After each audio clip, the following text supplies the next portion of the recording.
चाहता हूँ। मेरे मन में एक विचार आ रहा था, मैं सोच रहा था कि कल को, अब जब मैं पिछले कुछ दिनों से लोगों को ब्लड डोनेट करने के लिए, प्लाज्मा डोनेट करने के लिए इतना हम लोग उनको प्रोत्साहित कर रहे हैं, तो मेरे मन में एक विचार आ रहा था कि कल को कोई पेशेंट, मान लीजिए हिंदू है और बहुत सीरियस है, हो सकता है उसको मुसलमान का प्लाज्मा उसकी जान बचाए।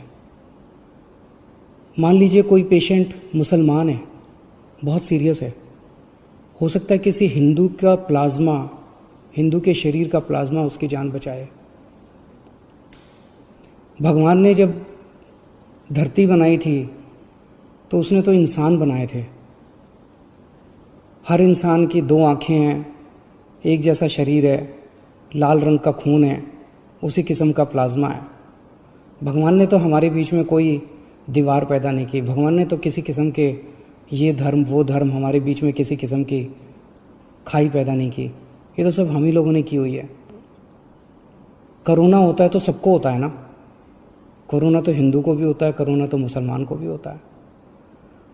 और आपके शरीर का प्लाज्मा जब बचाता है तो वो हिंदू का प्लाज्मा भी दूसरे को बचाता है, मुसलमान का प्लाज्मा भी बचाता है।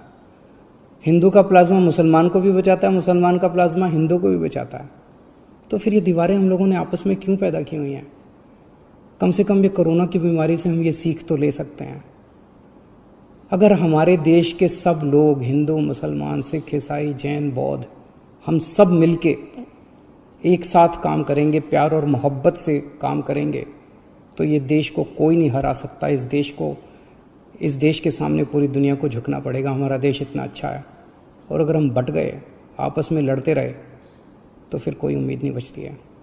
तो मुझे लगता है इससे हमें ये सबक लेना चाहिए। अगर आपके मन में कभी भी कोई दुर्भावना आती है किसी दूसरे धर्म के व्यक्ति के प्रति, तो ये सोच लेना कि हो सकता है उसका प्लाज्मा कल को आपके काम आए और आपकी ज़िंदगी बचाए।